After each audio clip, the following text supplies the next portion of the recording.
मुच्यते। पूर्णस्य पूर्णमादाय पूर्णमेवावशिष्यते।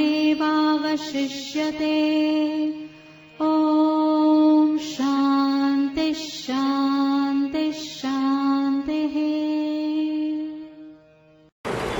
ॐ पार्थाय प्रतिबोधितां भगवता नारायणेन स्वयं व्यासेन ग्रथितां पुराणमुनिना मध्ये महाभारतम् अद्वैतामृतवर्षिणीं भगवतीम् अष्टादशाध्यायिनीम् अम्ब त्वामनुसन्दधामि भगवद्गीते भवद्वेषिणी।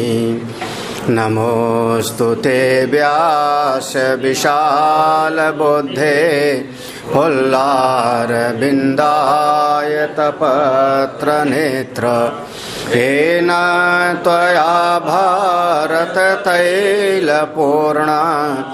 प्रज्वालितो ज्ञानमया प्रदीपः।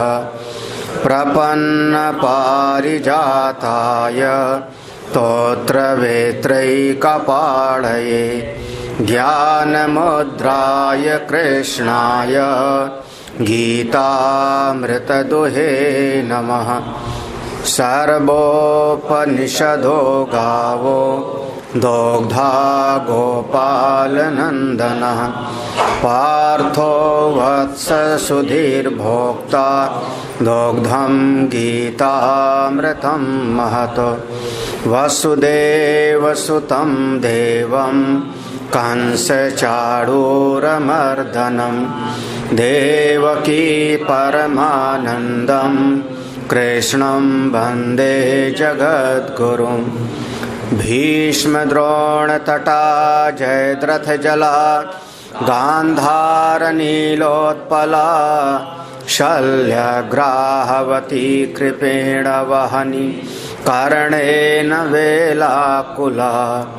अश्वत्थामविकर्णघोरमकरा दुर्योधनावर्तिनी सोत्तीर्णा खलु पाण्डवैरणनदी कैवर्तका केशवः। पाराशर्यवचा सरोजममलं गीतार्थगन्धोत्कटं नानाख्यानककेसरं हरिकथा सम्बोधनाबोधितं।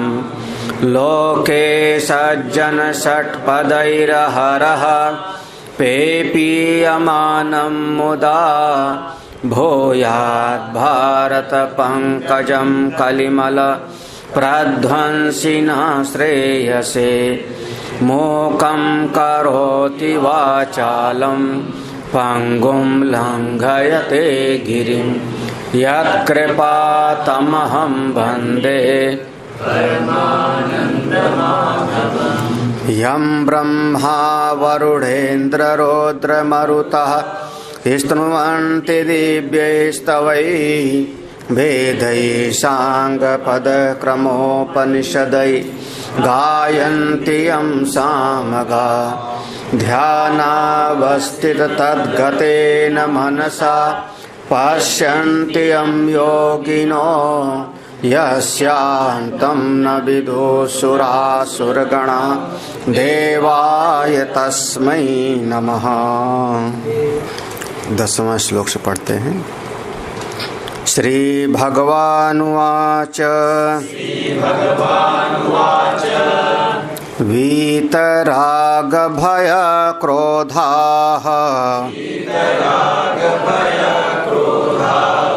मन्मया मामुपाश्रिताः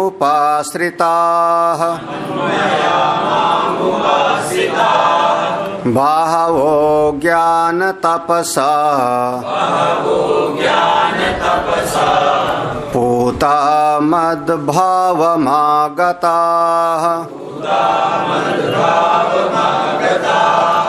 ये यथा मां प्रपद्यन्ते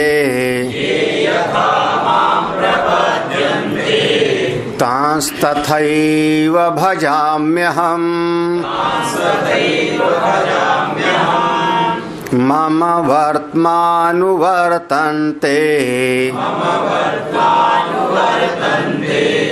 मनुष्या पार्थ सर्वशः।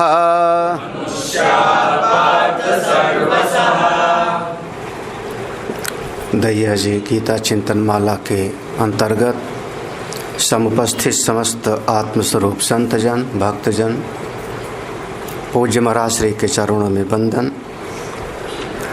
श्रीमद् भगवद गीता का चतुर्थ अध्याय जिसका नाम ज्ञान कर्म संन्यास योग।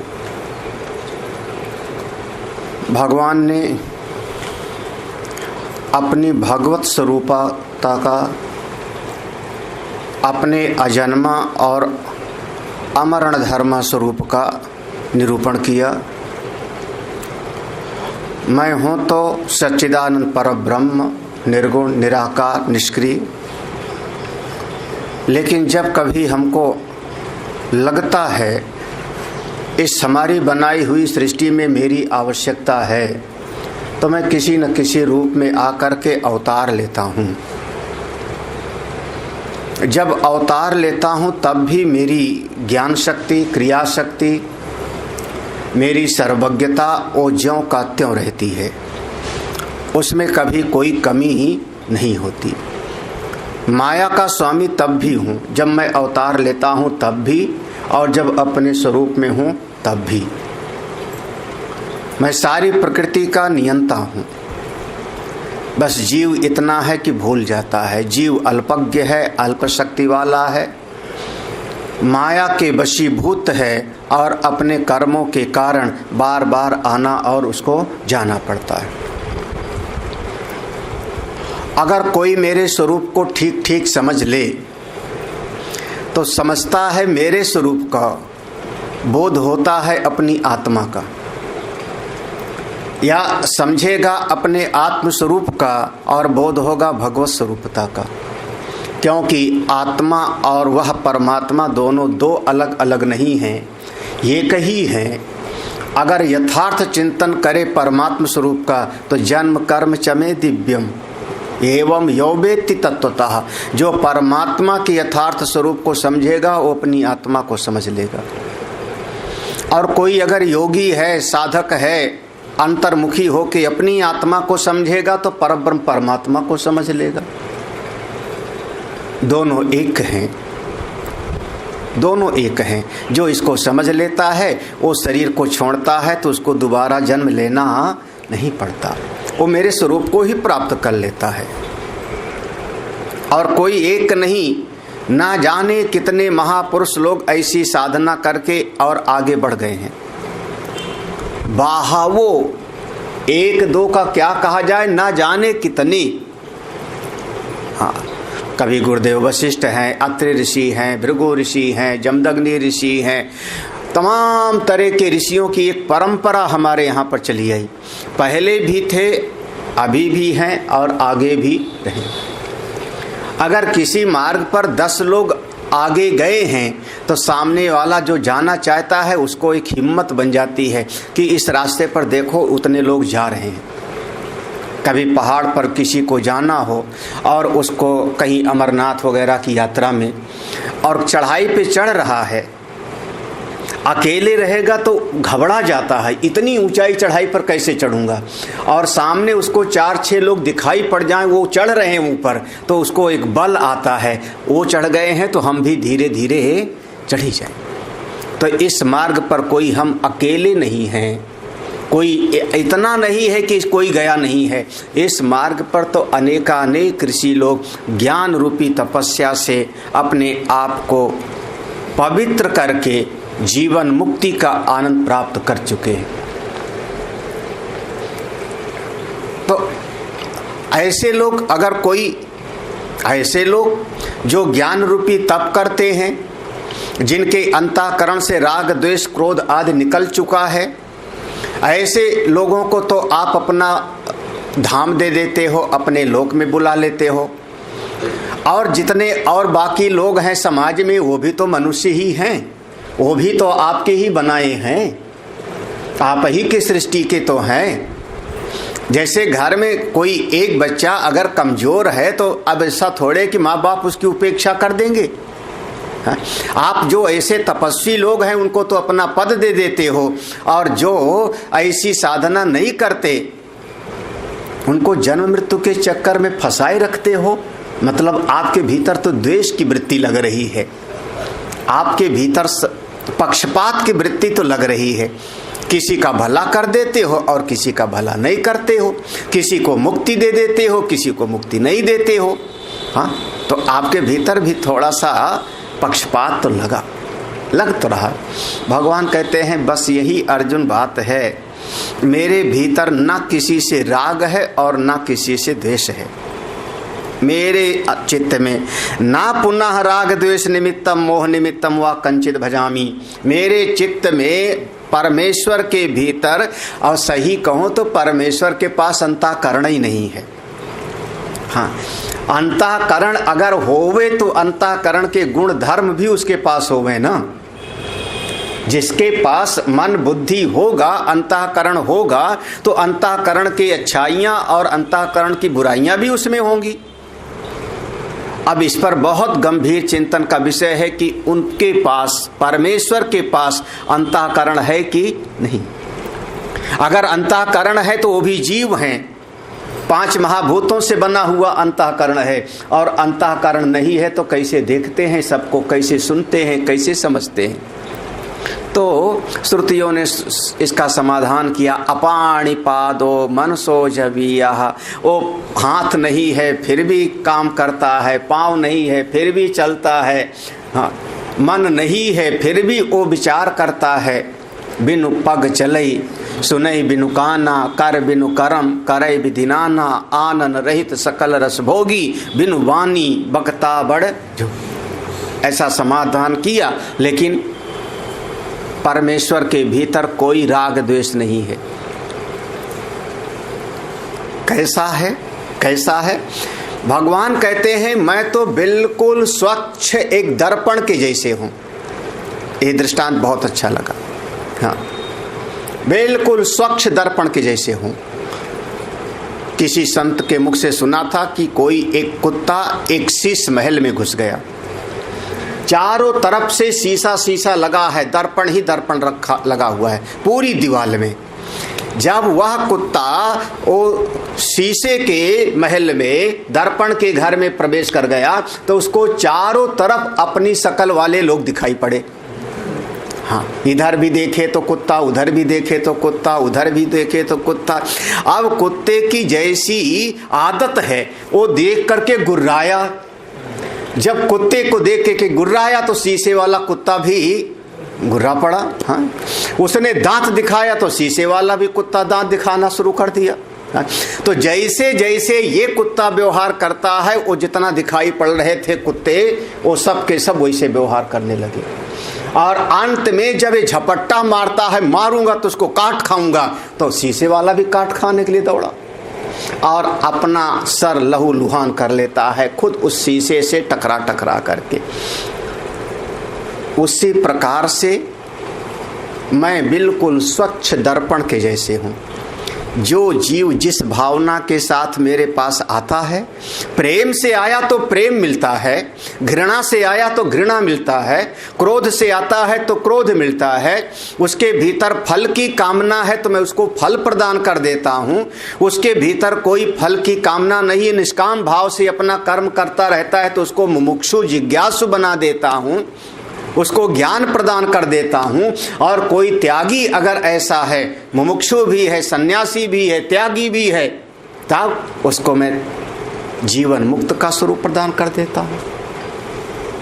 हाँ, जो जिस जिस भाव से आता है उसको वही वही मुझसे प्राप्त हो जाता है।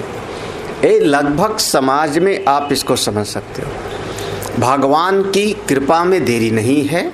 हम जो चाहते हैं, हमने धन चाहा धन मिला, हमने सम्मान चाहा सम्मान मिला, हमने जमीन जायदाद चाहा जमीन जायदाद मिला, हमने नौकरी चाकरी चाहा वो मिला, हमने बाल बच्चे चाहा वो मिला। तो हमने भगवान को ज़्यादातर साधन बना लिया है। भगवान हमारी मन की कामनाओं की पूर्ति के लिए साधन है। यज्ञ से हमारी कामना की पूर्ति हो तो मैं यज्ञ कर लूंगा, तप करने से हमारे मन की कामना पूर्ति हो तो मैं तप कर लूंगा, मंत्र का जाप करने से हमारे मन की कामना पूर्ति हो तो मैं मन की कामना की पूर्ति के लिए जाप कर लूंगा। पूरा का पूरा साधन जो है, वो सारे साधन हम अपने मन की किसी न किसी कामना की पूर्ति के लिए कर रहे हैं। हमारे मन में अमुक कामना है, हमारे मन में अमुक कामना है। भगवान कहते हैं ऐसे संसार के प्राणी मेरे पास आते हैं अपनी कामना को लेकर के, और जिसकी जो कामना होती है मैं सबके लिए एक शब्द बोलता रहता हूं, तथास्तु तथास्तु, एवमस्तु एवमस्तु। किसी ने कहा प्रभु आपकी इतनी कृपा है कि मैं बहुत सुखी हूं, सब ठीक है। भगवान ने कहा भीतर से तथास्तु, वैसे हो। हमको बहुत अच्छा लगा। किसी ने कहा प्रभु मैं मरा जा रहा हूं दुख में, भगवान ने कहा तथास्तु। वो तो कल्प वृक्ष के जैसे है ना, बिल्कुल कल्प वृक्ष के जैसे। हाँ, जैसे आपने कहा मौसम कौन कुटिल खलकामी, मैं तो बड़ा कुटिल हूं। क्या है? पापो हम पाप कर्मा हम पापात्मा पाप संभवा। हाँ हाँ, पापो हम, मैं पापी हूं, पाप कर्मा हम पाप ही करते रहते हैं। हाँ, हाँ। पापात्मा मेरा दिल तक पापी है, पाप संभवा पाप से पैदा हुआ हूं। हे भगवान, आप भगवान कहते हैं तथास्तु, तू पपीय है। आप हाँ, जैसी चित्त की भावना होगी या मति सा गतिर, जिसकी जैसी भावना होती है मैं उसकी वही पूर्ति कर देता। ये यथा माम प्रपद्यन्ते तांस तथैव भजाम्यहम्। भजाम्यहम् माने भजामि माने अनुगृह्णामि ददामि, उसको वैसा मैं दे देता हूँ, वैसे ही उसको प्रदान कर देता हूँ। कोई ऐसा है जो मेरे पास जिज्ञासु बन के आता है तो मैं उसको ज्ञान दे देता हूँ, उसमें कौन सा। हाँ, कंस के लिए भगवान काल के जैसे दिखाई पड़ते हैं, कंस को काल के जैसे दिखाई पड़ते हैं। वहीं पर वसुदेव देव की हथकड़ी बेड़ी में है, मथुरा के रंगभूमि में, उनको अपना पुत्र दिखाई पड़ते हैं। जो मथुरा की जनता है उसी जनता को भगवान अपने लगते हैं। जो वहाँ ऋषि लोग बैठे हैं, ऋषियों को तो भगवान ब्रह्म स्वरूप लगे, ये तो साक्षात ब्रह्म आए हैं, परमात्मा। अब पहलवान है, वो कहते हैं मारूंगा तुमको, तो भगवान कहते हैं आओ लड़ लो। सल तोसल चाड़ूर मुष्टि कूट, 5 पहलवान है, लड़ाई होती है, आओ लड़ लो। कंस कहता है तो आपका वध करूंगा, भगवान कहते हैं आओ तुम्हारी भावना वध करने के, वध ले जाओ, मरो। हाँ, जिसकी जैसी भावना होगी उसको उसी के अनुरूप मिलता है। तो इस जगत में आपको जो भी मिलता है, अनुकूल परिस्थिति या प्रतिकूल परिस्थिति, अच्छे या बुरे, उसके सब के मूल कारण आप स्वयं हो। आपके मन की धारणा स्वयं है, आप जैसा चाहते हो वैसा मिलता है। हाँ, मम वर्तमाने मार्ग, मेरे मार्ग का अनुवर्तनते, अनुसरण सारे संसार के लोग भी ऐसे करते हैं।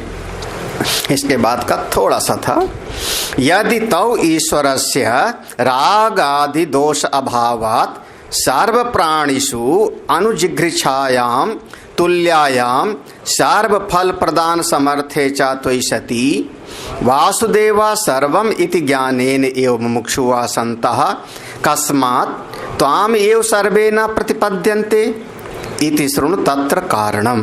देखो, यदि तव, अगर हम ऐसा माने प्रभो आपके भीतर, आपके भीतर, हाँ, ईश्वरस्य आपके भीतर राग आदि दोष अभावत, आपके अंतःकरण में किसी से ना तो राग है और ना किसी से द्वेष।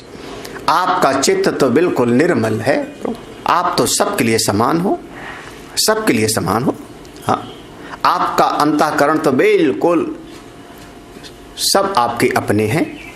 तो सर्व प्राणिषु अनुजिघ्रिक्षायाम, अनुजिघ्रिक्षायाम माने सारे प्राणियों का आप भला चाहते हो, सारे प्राणियों पर आप कृपा भी करना चाहते हो तो सब पर कृपा एक समान करनी चाहिए ना।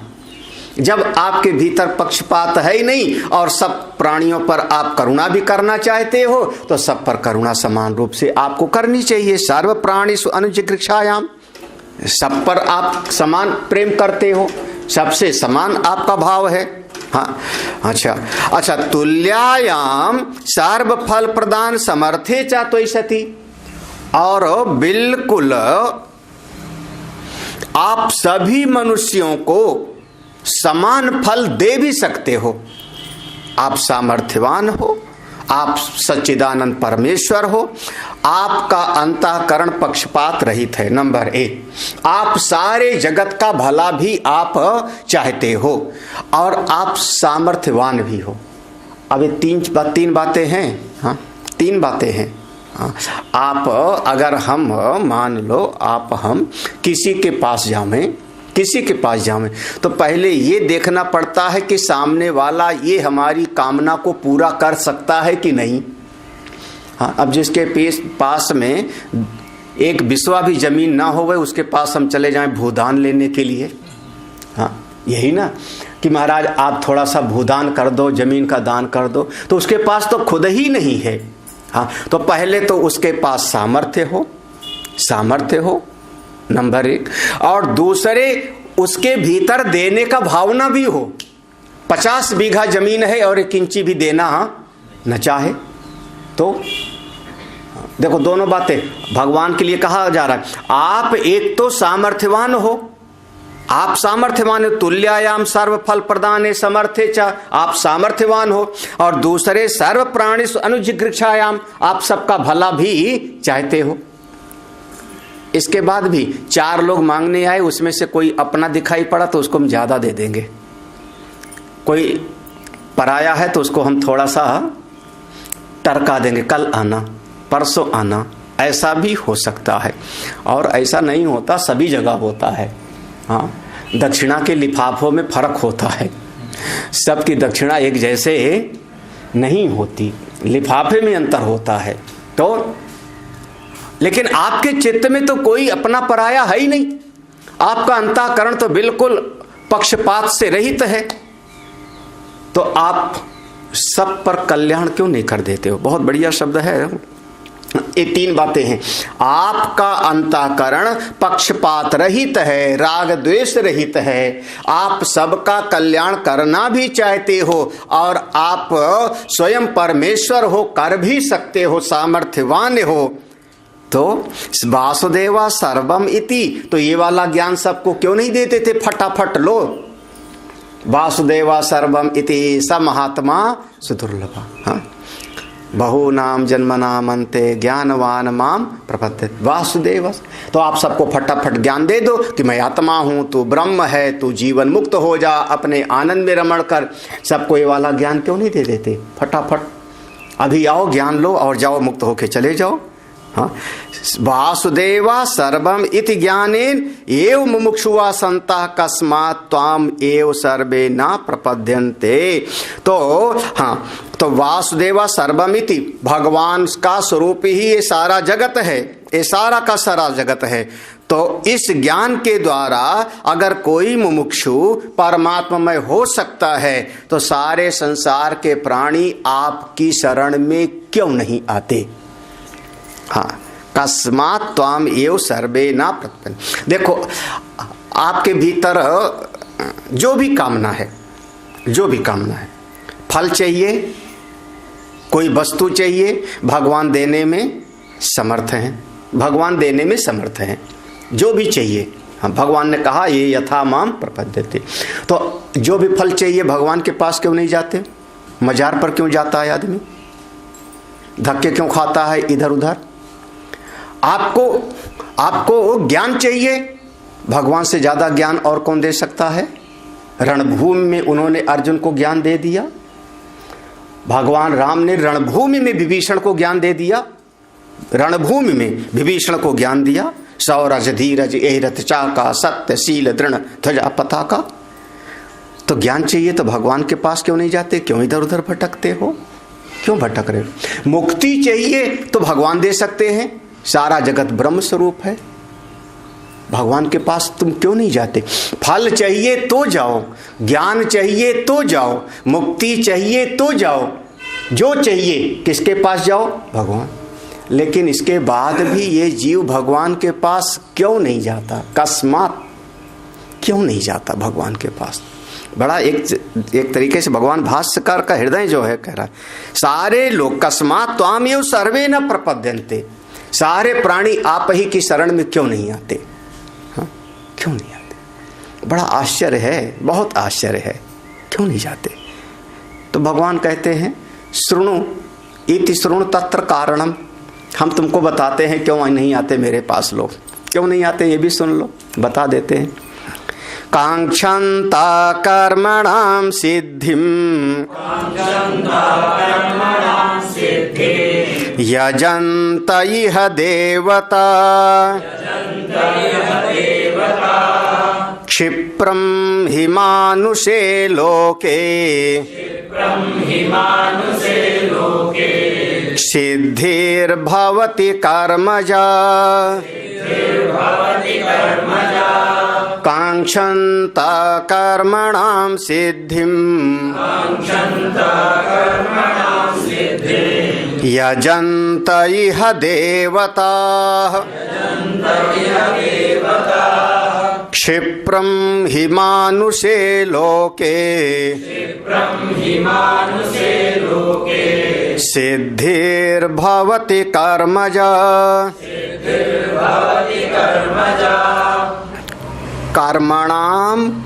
कर्मणाम सिद्धिम कांक्षन्तः,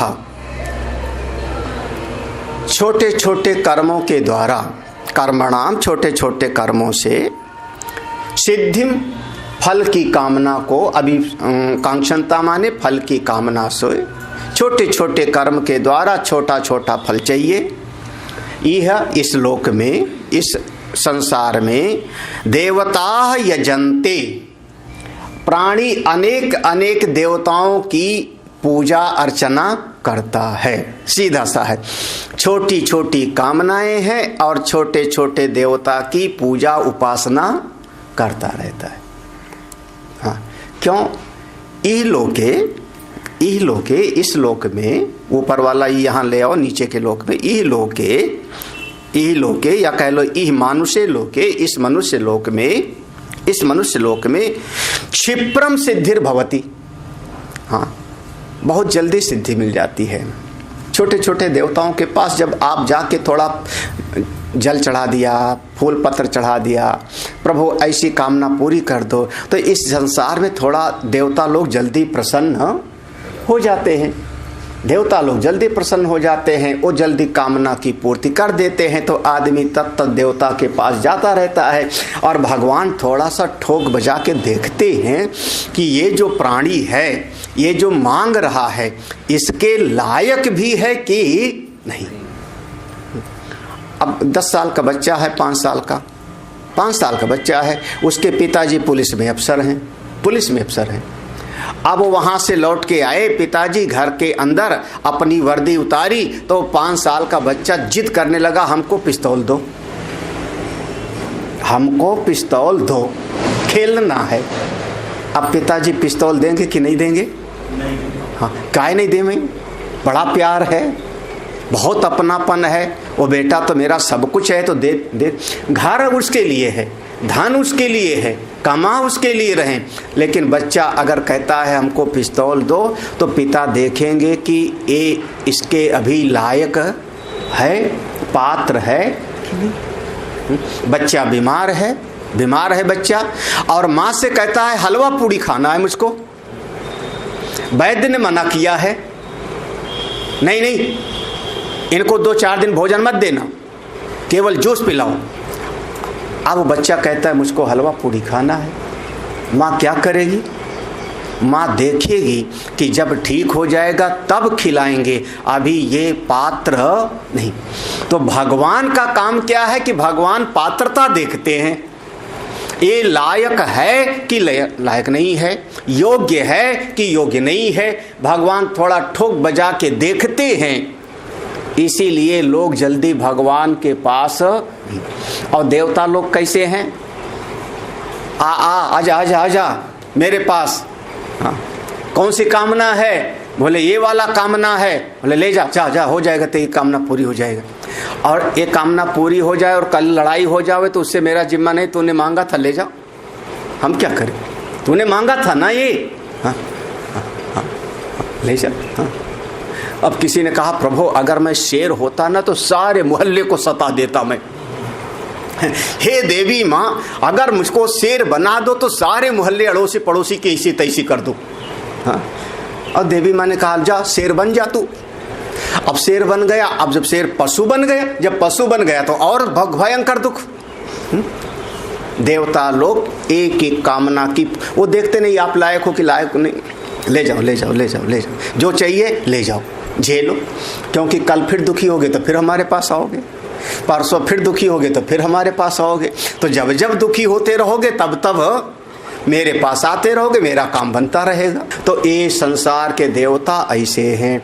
और भगवान सोचते हैं ये काम जो मांग रहा है पात्र है कि नहीं।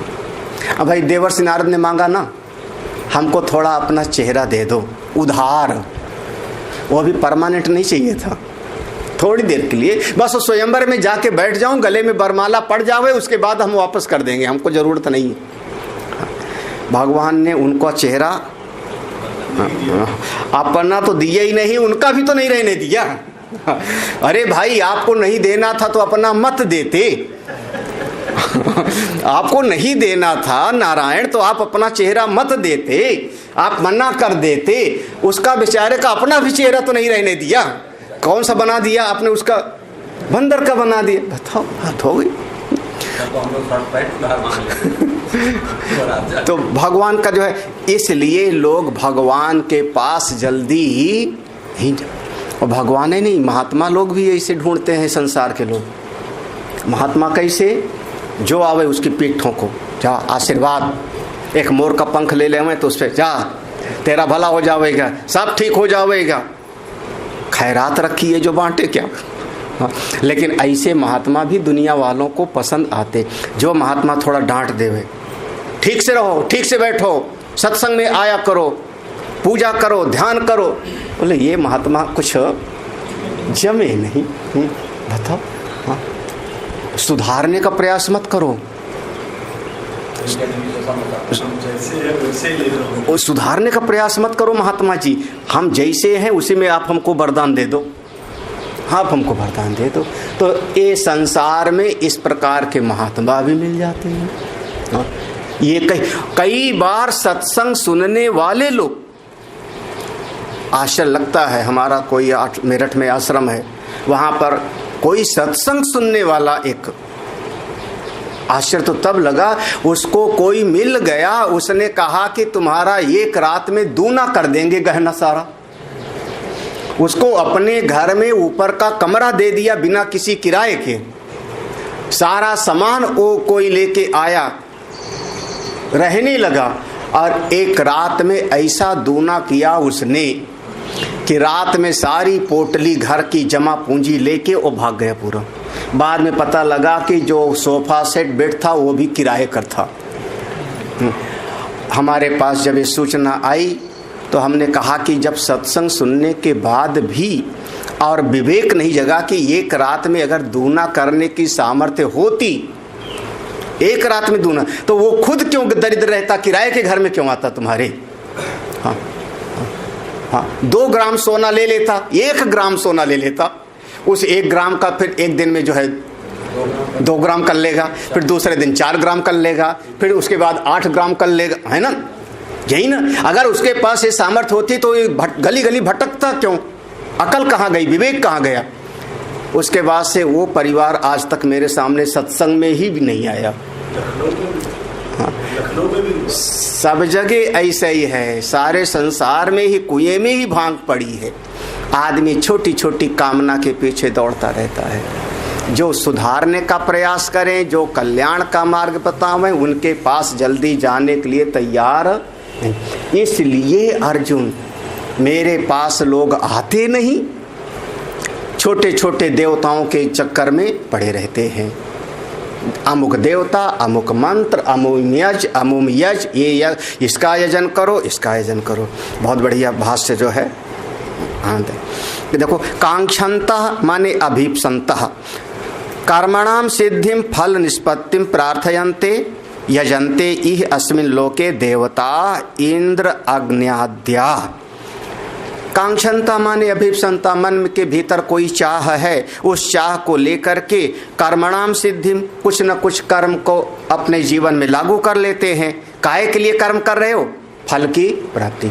एक काम करूंगा तो अमुक फल मिलेगा, एक काम करूंगा तो ये फल मिलेगा, और इसके लिए यजन्ते इह अस्मिन् लोके, इस लोक में अमुक अमुक कौन, कभी इंद्र की पूजा करने लगे, कभी अग्नि की पूजा करने लगे।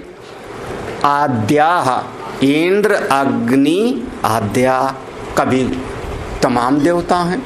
अब कुछ नहीं तो कोई ना कोई बुढ़वन बाबा की पूजा कर ले मैं, पहलवान बाबा की पूजा कर ले मैं। हाँ, हर गांव में एक दो देवता देवी होते हैं, पूजा कर ले मैं। हाँ, और देवता भी ऐसे ऐसे होते हैं, नाम ही सुन के आश्चर्य लगता है।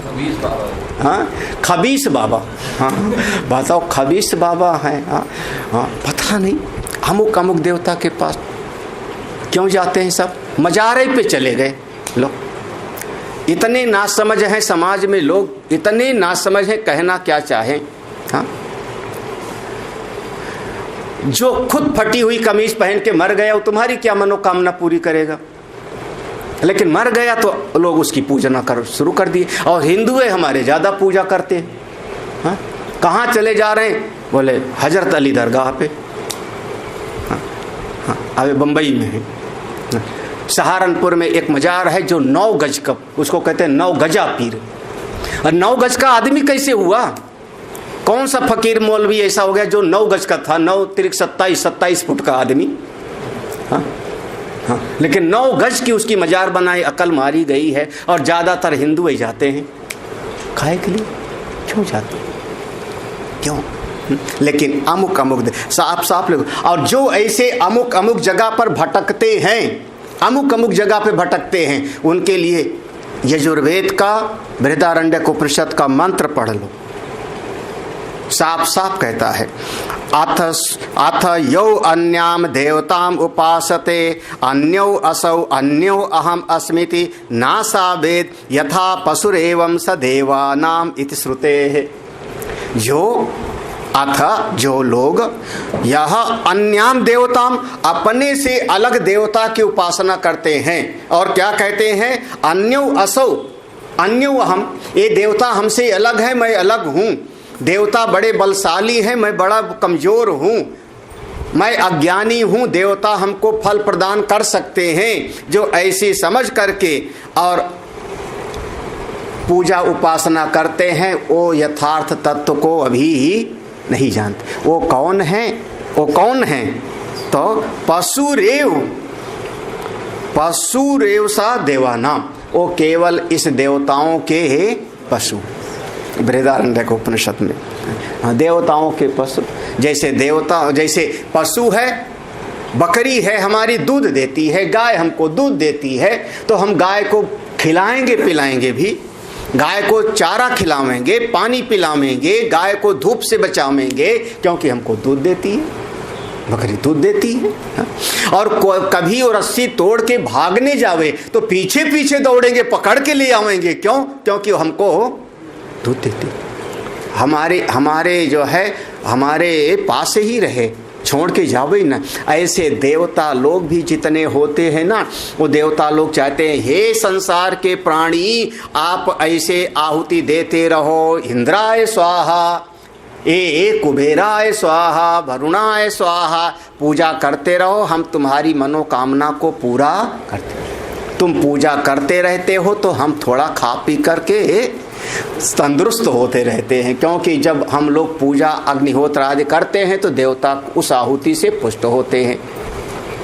और किसी दिन कोई भगत थोड़ा कोशिश करे कि यज्ञ छोड़ के मैं अपनी आत्मा को जानूं, मैं तो ब्रह्म को जानूंगा, तो जैसे वो देवताओं को खबर लगती है कि ब्रह्म को जानने की इच्छा वाला हुआ, आत्मा को जानने के वाले अच्छा हुआ, तो उसको घबराहट हुई देवता को कि जैसे हमारी गाय रस्सी तोड़ के भाग रही है तो आदमी दौड़ता है, ऐसे देवता लोग घबरा जाते हैं, मेरा जो है रोज रोज आहुति देने वाला पशु तो जा रहा। तो देवता लोग फिर हमारी साधना में विघ्न डालते हैं।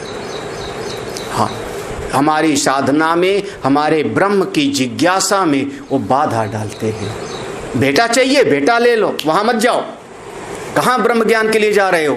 हाँ, पोता चाहिए, पोता ले लो, घर चाहिए, घर ले लो, सम्मान चाहिए, सम्मान ले लो, हाँ, वहां मत जाओ।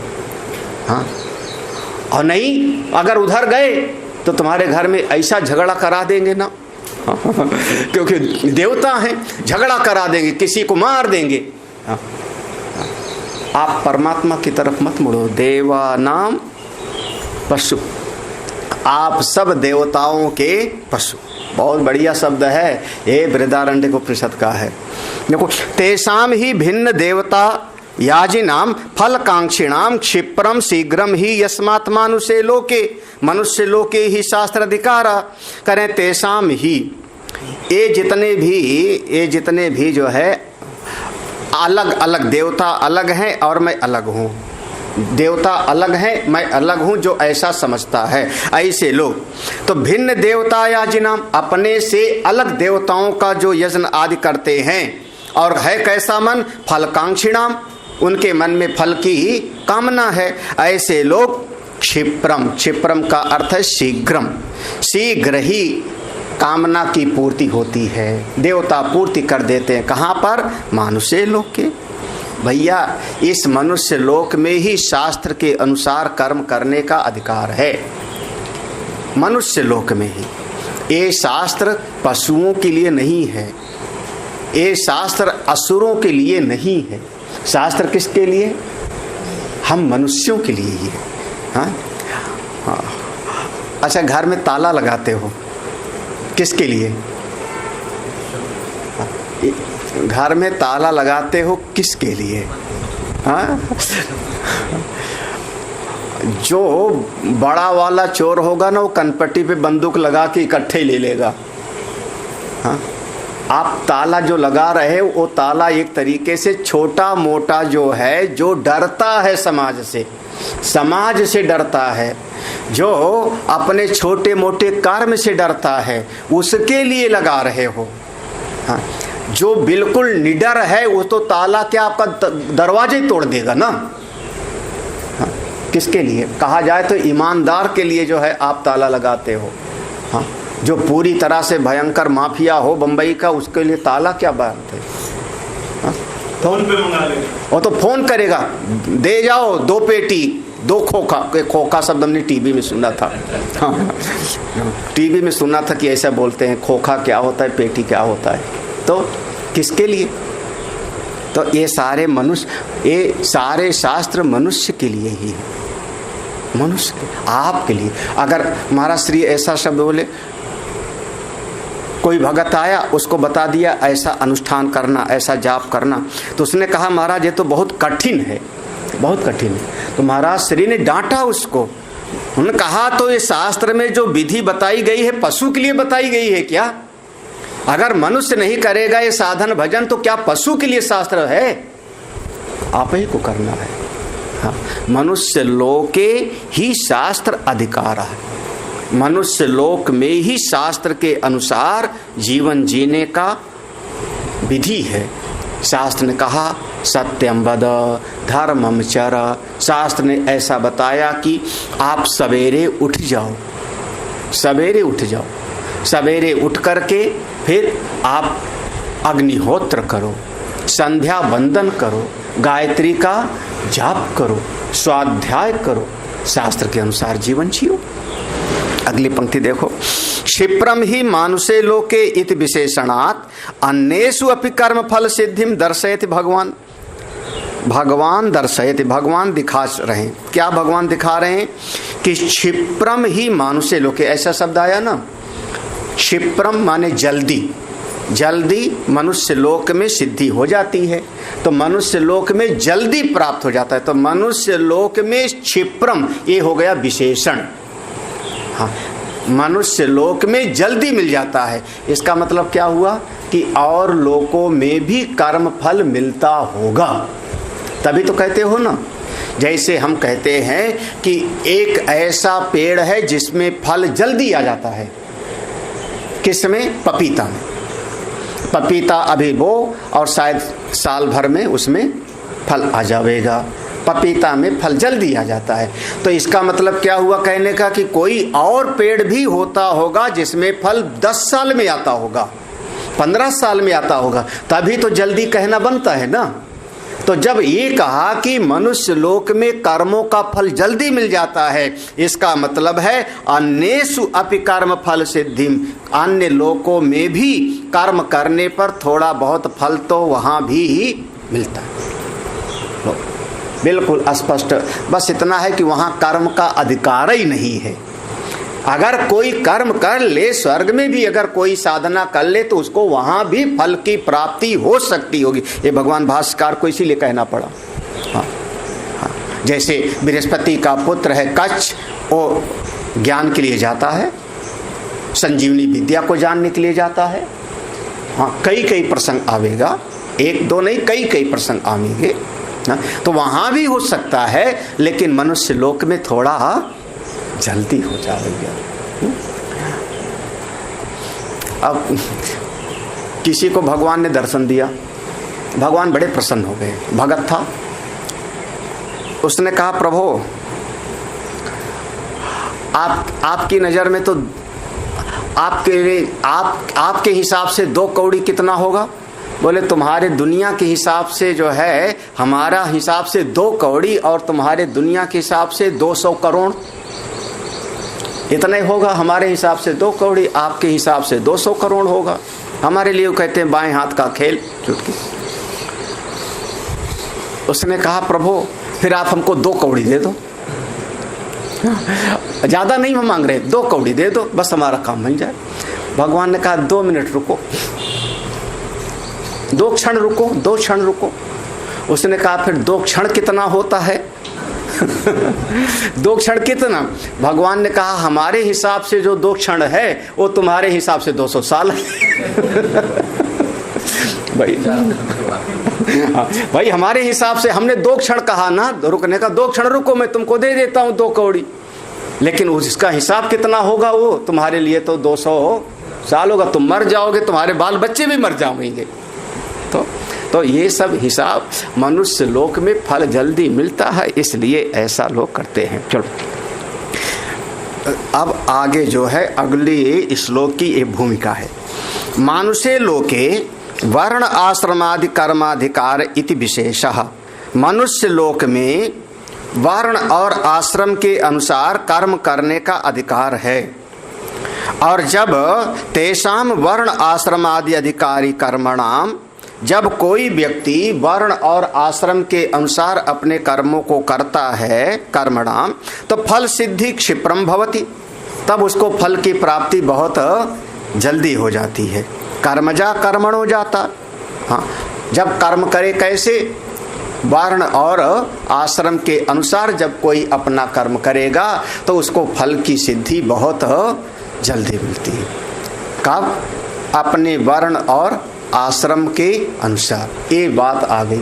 भाई देखो ऐसा है ना कि कई बार कहते हैं वर्ण आश्रम की बात आ गई। एक जिला है ना भदोही, जहाँ कालीन बनता है। हाँ, कालीन बनता है। वहाँ कालीन के जो बुनकर हैं वो ज़्यादातर पढ़े लिखे बहुत नहीं हैं, लेकिन पीढ़ी दर पीढ़ी वो वही काम करते हैं। उनके पिताजी भी वही काम करते थे, उनके दादाजी भी वही काम करते थे। वो बच्चा है, बचपन से ही बैठ गया और बैठे बैठे उस काम में उसकी कुशलता आ गई, जिसको कहते हैं स्किल। योगा कर्मसु कौशल। जिस कार्य को बचपन से कोई कर रहा है, हमारे परिवार में कोई काम हो रहा है और उसको बालक देख रहा है, तो देखते देखते उस बालक में उस कार्य को करने की कुशलता आ जाती है। तो एक दूसरा आदमी, नया आदमी जिस काम को करेगा महीनों लग जाएगा, और उसी परिवार का करने वाला काम उसको बहुत जल्दी कर लेगा। समझ में आ रहा है? होना चाहिए समझने का। खेती करने वाला बालक होता है, उस परिवार में, कृषि के परिवार में पैदा हो गया, उसको बचपन से पता हो जाता है कि कैसे पानी दिया जाता है, कैसे क्या किया जाता है। हाँ? अपने वर्ण और आश्रम। ब्राह्मण का बालक है, अगर माता पिता अच्छे हैं, संध्या बंदन गायत्री जाप वेद पाठ करते हैं, तो बच्चा सुनते सुनते ही थोड़ा बहुत वेद के मंत्र का उच्चारण करे। फिर उसको पूजा करने के लिए ज़्यादा सिखा, और बहुत जल्दी सीख जाएगा। और दूसरे आदमी को सिखाना हो तो थोड़ा मुश्किल। और एक शब्द बोल दूं, हमारे समाज में बहुत चर्चा चलती है कि एक ऐसा विभाग है हमारे समाज में कि उनके परिवार वाले जितने बच्चे होते हैं वो ज़्यादातर जो है पंचर जोड़ते हैं। चाहे 4 बच्चे हों चाहे 10 बच्चे हों।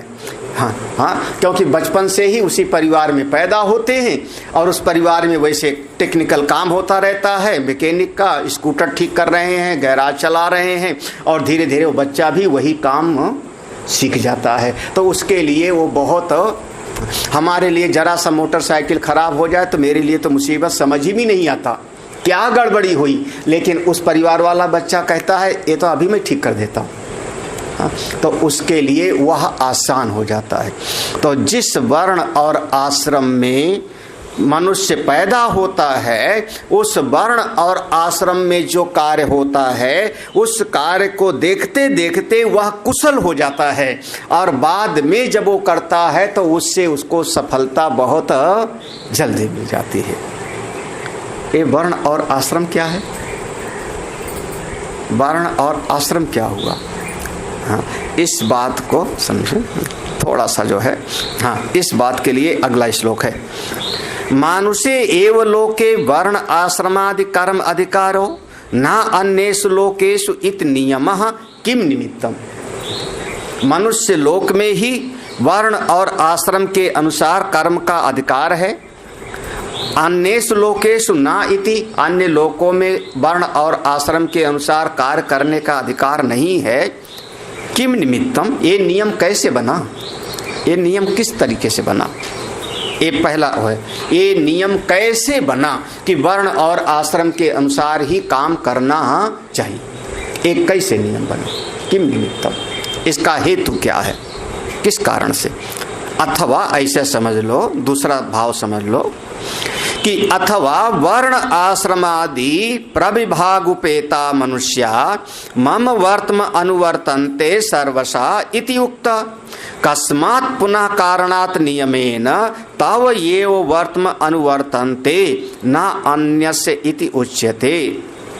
कह रहे हैं अथवा ऐसा समझ लो कि वर्ण आश्रम आदि प्रविभाग उपेता, भगवान ने कहा था ना पहले, मम वर्तमान वर्तन्ते, समाज के सारे प्राणी मेरे ही चलाए हुए मार्ग पर चलते हैं।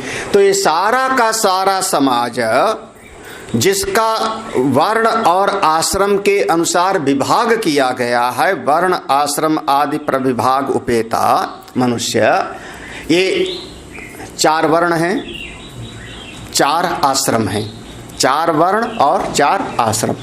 हमारे अपने जीवन को 4 भाग में बांटा गया है, हमारे अपने जीवन को, तो उसके 4 आश्रम नाम हैं। ब्रह्मचर्य आश्रम शुरुआत में विद्या अध्ययन के लिए, ज्ञान अर्जन करने के लिए, क्योंकि अगर शिक्षा नहीं होगी तो योग्यता प्राप्त नहीं हो सकती। बिना शिक्षा के जल्दी योग्य व्यक्ति नहीं होता, पात्र नहीं होता, और जब पात्रता नहीं होगी तो धन संपत्ति नहीं मिलेगा। विद्या ददाति विनयम विनयात याति पात्रता धनम आपनोति, तो होगा नहीं। अब दूसरा आश्रम आएगा, फिर गृहस्थ आश्रम, फिर तीसरा आवेगा वानप्रस्थ आश्रम, चौथा आया संन्यास। ये हमारे अपने जीवन को 4 भाग में बांटा, प्रविभाग उपेता, हमारे अपने जीवन का। हाँ, यही समस्या है।